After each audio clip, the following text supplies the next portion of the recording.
भारत माता शिव शक्ति अवतार। आज है 21 फरवरी 2025। रिवाइज डेट है 5 जून 1967। समझू बच्चे आजकल गुरुओं की इतनी सेवा करते हैं जो कि पति की भी नहीं करते होंगे। पाँव धोकर भी पीते हैं, जबकि कहते हैं कि पति ही परमेश्वर है। तो साधुओं गुरुओं के पास जाने की क्या जरूरत है? अभी तुम बच्चों को ऐसी अंधश्रद्धा वाली भक्ति से अपने को और दूसरों को बचाना है। ओम नमः शिवाय। बाप जिनको रचता कहा जाता है, किसका रचता? नई दुनिया का रचता। नई दुनिया को कहा जाता है स्वर्ग व सुखधाम। भल सुखधाम नाम कहते रहते हैं, परंतु समझते नहीं हैं। कृष्ण के मंदिर को भी सुखधाम कहते हैं। अब वो तो है ही एक छोटा सा मंदिर। बेहद के मालिक को जैसे कि हद का मालिक बना देते हैं। बुद्धि में नहीं आता है कि वो तो विश्व का मालिक था, भारत ही में रहने वाला था। कितना फर्क है।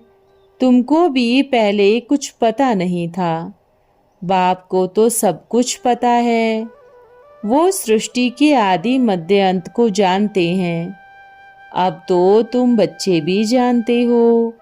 दुनिया यह भी कोई को पता नहीं है कि ब्रह्मा विष्णु शंकर कौन है। शिव तो है ऊंचे ते ऊंच भगवान। अच्छा, फिर प्रजापिता ब्रह्मा कहाँ से आया? है तो मनुष्य ही ना। प्रजापिता ब्रह्मा तो जरूर यही चाहिए ना, जिससे ब्राह्मण पैदा हो। प्रजापिता माना ही मुख से एडॉप्ट करने वाला। तुम हो मुख वंशावली। अब तुम जानते हो कि कैसे ब्रह्मा को बाप ने अपना बनाकर मुख वंशावली बनाया, जिसमें प्रवेश किया। फिर कहा कि यह हमारा बच्चा भी है। तुमको मालूम पड़ा कि ब्रह्मा कहाँ से नाम पड़ा, कैसे पैदा हुआ। लोग तो कुछ भी नहीं जानते, सिर्फ महिमा ही गाते हैं कि परम पिता परमात्मा ऊंचे ते ऊंच है। परंतु यह कोई को बुद्धि में नहीं आता है कि ऊंचे ते ऊंच बाप है। वो हम सर्व आत्माओं का पिता है। वो भी बिंदु रूप ही है। उनकी बुद्धि में सृष्टि के आदि मध्य अंत का ज्ञान है। अब तुमको भी नॉलेज मिली है। आगे यह ज्ञान जरा भी नहीं था। मनुष्य सिर्फ कहते रहते हैं कि ब्रह्मा विष्णु शंकर, परंतु जानते नहीं हैं, तो बेसमझ कहा जाता है। अब तुम समझदार बने हो तो उन्हों को समझाना है ना। जानते हो कि बाप ज्ञान का सागर है। हमको भी ज्ञान सुनाते हैं, पढ़ाते हैं। सारी दुनिया समझती है कि कृष्ण पढ़ाते हैं। क्या पढ़ाते हैं? गीता समझते हैं। गीता से राजयोग सिखाया। राजयोग के लिए तो फिर विनाश भी जरूरी चाहिए, क्योंकि राजयोग है ही सतयुग के लिए। जरूर पुरानी दुनिया का विनाश चाहिए। उसके लिए यह महाभारत लड़ाई है। आधा कल्प से लेकर तुम भक्ति मार्ग के शास्त्र पढ़ते आए हो। अब तो बाप से सुनते हो। बाप कोई शास्त्र नहीं बैठकर सुनाते। वो सब है भक्ति मार्ग के। भक्ति जो करते हैं वो भी शास्त्रों में नोंद है। जो भक्ति में है उनको ज्ञान का पता ही नहीं हो सकता। जप तप करना, शास्त्र आदि पढ़ना सब भक्ति है। सभी भक्तों को भक्ति का फल चाहिए, क्योंकि मेहनत ही करते हैं भगवान से मिलने के लिए। परंतु भक्ति से कोई भगवान मिल नहीं सकता। हाँ, जब खुद भगवान आकर अपना परिचय दे तब भक्ति को छोड़कर ज्ञान लेवे। ज्ञान से सद्गति, अंधश्रद्धा वाली भक्ति से दुर्गति। वो दोनों इकट्ठे तो चल नहीं सकते। अभी तो है ही भक्ति का राज्य, सभी भक्तिन हैं। हर एक के मुख से ओ गॉड फादर जरूर निकलेगा। अब तुम बच्चे जानते हो कि बाप ने अपना परिचय दिया है कि मैं भी छोटी बिंदी हूँ। मुझे ही ज्ञान का सागर कहते हैं। मुझ बिंदी में ही सारा ज्ञान भरा हुआ है। कोई भी विद्वान आचार्य आदि की बुद्धि में यह नहीं है। आत्मा में ही नॉलेज रहती है। अभी तुम बच्चे समझते हो कि उनको परम पिता परमात्मा कहा जाता है। वो है सुप्रीम सोल। सुप्रीम अर्थात सबसे ऊंचे ते ऊंच, पतित पावन। बाप ही सुप्रीम है ना। मनुष्य है भगवान, कहेंगे वो शिवलिंग ही याद पड़ेगा। वो भी यथार्थ रीति से नहीं, एक जैसे की आदत पड़ गई है कि भगवान को याद करना है। भगवान ही सुख दुख देता है, ऐसे कह देते हैं। अभी तुम ऐसे नहीं कहेंगे। अब तुम जानते हो कि सतयुग में सुख धाम था। दुख का तो नाम निशान नहीं था। कलयुग में है ही दुख धाम, सुख का नाम ही नहीं है। ऊंचे ते ऊंच है भगवान, वो तो सब आत्माओं का बाप है। शरीर के बाप को तो सभी जानते हैं, परंतु यह किसी को भी पता नहीं है कि आत्माओं का बाबा भी है। कहते भी हैं कि हम सब ब्रदर्स हैं, तो जरूरी है कि सब एक बाप के बच्चे ठहरे ना। बीच में कोई कह देते कि वो तो सर्वव्यापी है, तेरे में है, मेरे में है। अरे तुम आत्मा हो, यह तो तुम्हारा शरीर है, फिर तीसरी चीज हो कैसे सकती है। आत्मा को परमात्मा थोड़ी ही कहेंगे। जीव आत्मा कहा जाता है, जीव परमात्मा नहीं कहा जाता। फिर परमात्मा सर्वव्यापी भला कैसे हो सकता है। वो सर्वव्यापी होता तो फिर फादरहुड हो जाए। फादर को फादर ही से वर्षा काहे का मिलेगा। बाप से तो बच्चा ही वर्षा लेता है। सभी ही फादर तो फिर बाबा किनको कहे। इतनी छोटी सी भी कोई बात समझ में नहीं आती। तब बाप कहते हैं कि कितने बेसमझ बन गए हैं। हम तुमको आज से 5000 वर्ष पहले कितना समझदार बनाकर गए थे। हेल्दी वेल्दी समझदार, इससे ज्यादा समझदार कोई हो नहीं सकता। अब तुमको जो समझ मिलती है वो वहां नहीं रहेगी। वहां यह थोड़ी ही मालूम रहता है कि हम फिर गिरेंगे। यह पता हो तो फिर सुख की भासना ही नहीं आवे। यह ज्ञान प्रायलोप हो जाता है। यह सिर्फ अभी तुम्हारी बुद्धि में है। ब्राह्मण ही अधिकारी रहते हैं। तुम्हारी बुद्धि में है कि अभी हम ब्राह्मण वर्ण के हैं। ब्राह्मण ही निमित्त बनते हैं। ज्ञान ब्राह्मणों को ही सुनाते हैं। ब्राह्मण ही फिर सबको सुनाते हैं। गायन भी है कि भगवान ने आकर स्वर्ग की स्थापना की थी, राजयोग सिखाया था। ऊंचे ते ऊंच बाप ने क्या आकर सिखाया वो तो तुम जानते हो, और सभी के लिए तो जानते हैं।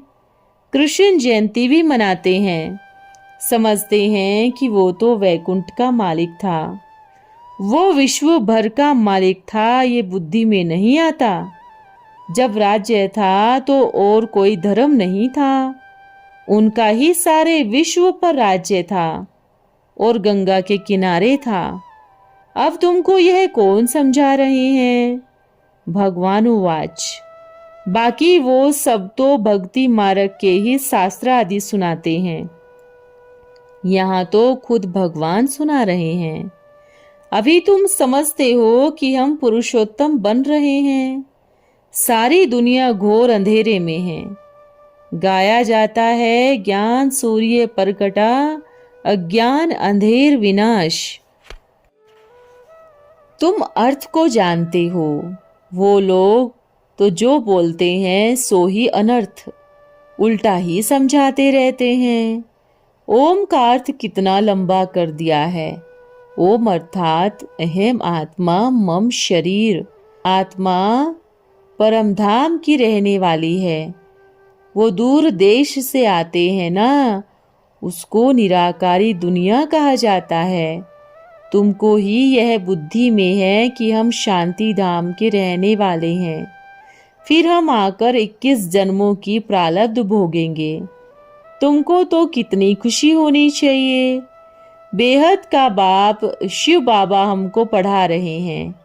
वो है ज्ञान का सागर, सृष्टि के आदि मध्य अंत को जानते हैं।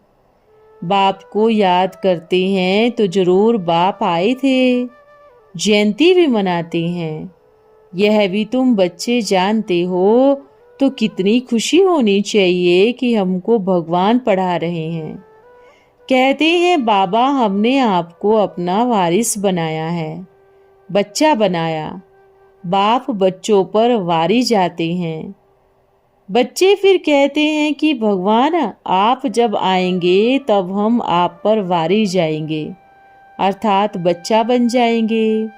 यह भी अपना बच्चों को ही वारिस बनाते हैं। बाबा कैसे वारिस बनाएंगे? यह भी गुह्य बात है ना। अपना सब कुछ एक्सचेंज करना, इसमें बुद्धि का काम है। गरीब तो झट एक्सचेंज कर देंगे, साहूकार मुश्किल ही करेंगे। जब तक कि पूरी रीति ज्ञान नहीं उठाए, इतनी हिम्मत नहीं रहती। गरीब तो झट कह देते हैं कि बाबा हम तो आपको ही वारिस बनाएंगे, हमारे पास रखा ही क्या है। वारिस बनाकर फिर शरीर निर्वाह भी अपना करना है। युक्तियां बहुत बताते हैं। बाप तो सिर्फ देखते हैं कि कोई पाप कर्म में तो पैसे खराब नहीं करते। मनुष्य को पुण्य आत्मा बनाने में पैसे लगाते हैं। सर्विस भी कायदे सिर करते हैं। यह पूरी जांच करेंगे। कितना निकाल सकते हैं वो सब राय देंगे। धंधे में ईश्वर अर्थ निकालते थे ना, वो तो था इनडायरेक्ट। अभी तो बाप डायरेक्ट आए हैं।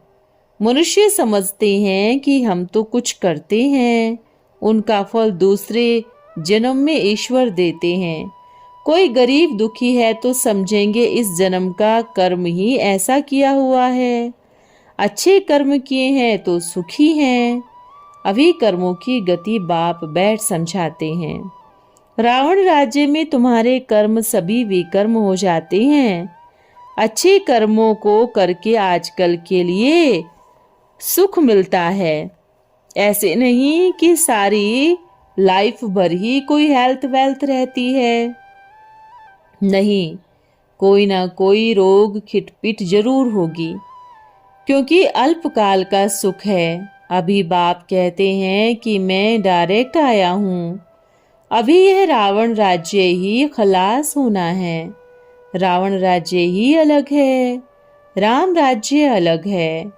राम राज्य को अब शिव बाबा स्थापन कर रहे हैं। बाकी शास्त्रों में जो यह बातें लिख दी है कि राम की सीता चुराई गई, यह हुआ, ऐसी कोई बात है नहीं। वहां तो दुख का नाम निशान ही नहीं होता। कहते भी है ना, राम राजा, राम प्रजा, राम साहूकार। तो सीता भी तो राम के साथ ही आ गई ना। वहां पर फिर अधर्म की बात हो ही कैसे सकती है। रामायण ही कितनी लंबी चौड़ी बातों से भर दी है, सभी वाहियात बातें। ऐसे किताब पढ़ने से कोई भगवान नहीं मिल सकता है। कितनी बातें बनाई हैं, यह फिर भी बनेगी। अब तुम समझते हो कि वो सब है भक्ति मार्ग। ज्ञान तो बिल्कुल ही अलग है, भक्ति अलग है। तुम जानते हो कि हम फिर भी भक्ति को पास करेंगे, फिर बाप आकर ज्ञान देंगे, फिर भी भारत को हेवन बनाएंगे। भारत कितना साहूकार था, अब क्या बन गया है? तुम जानते हो कि यह चक्र कैसे फिरता है। भारत ही फिर गरीब हो पड़ता है। भारत ही आज से 5000 वर्ष पहले स्वर्ग था। इन लक्ष्मी नारायण का राज्य था, कृष्ण प्रिंस था। फिर शादी की तो राजा बना, नारायण नाम पड़ा। यह भी तुम तो अभी समझती हो, तो तुम्हें वंडर लगता है।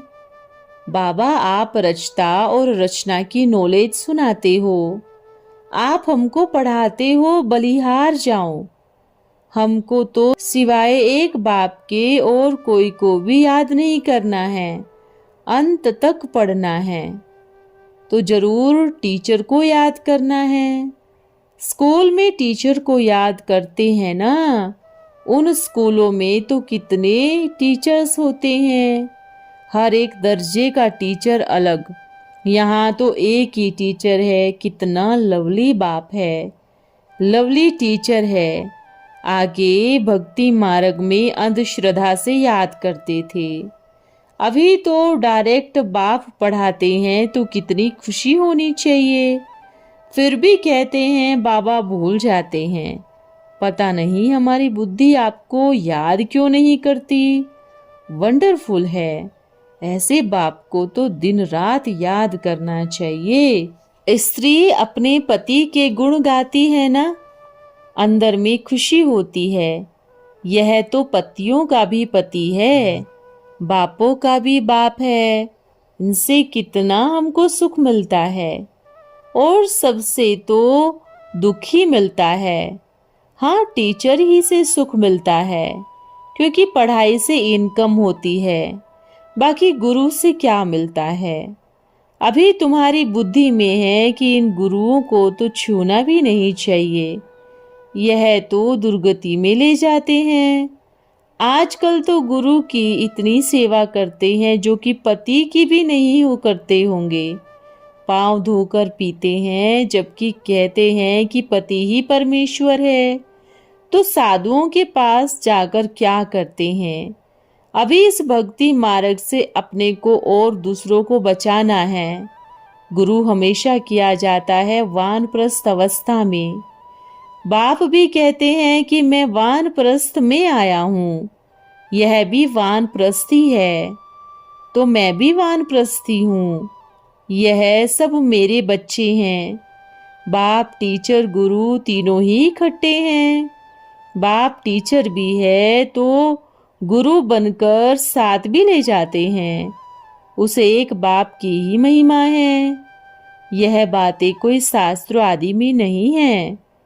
अब रचता अपनी ओर रचना की पहचान दे रहे हैं। बाबा हर बात अच्छी रीति समझाते हैं। इससे ऊंची नॉलेज कोई होती ही नहीं, ना जानने की दरकार ही रहती है। हम सब कुछ जानकर विश्व का मालिक बन जाते हैं, और ज्यादा क्या बनेंगे। बच्चों की बुद्धि में यह हो तब खुशी में रहे और बाप की याद में भी रहे। इसमें ही माया विघ्न डालती है, भूल जाते हैं। माया के तूफान बहुत आते हैं, यह भी ड्रामा में नूंद है। अच्छा, ओम नमः शिवाय। आज का वरदान है विश्व कल्याणकारी भव। मैं विश्व कल्याणकारी हूँ, यह जिम्मेवारी का ताज धारण कर लिया। हर कार्य में कल्याणकारी बन कार्य करते हो या अपने ही कल्याण में लगे हुए हो। जैसे लौकिक प्रवृत्ति वाले अपनी प्रवृत्ति में ही लगे रहते हैं, ऐसे आप भी अपने ही पुरुषार्थ की प्रवृत्ति में ही मस्त हो, नहीं हो। अब विश्व कल्याणकारी बनो। बहुत काल का संस्कार वालों को ही बहुत काल का राजभाग प्राप्त होगा। ओम नमः शिवाय।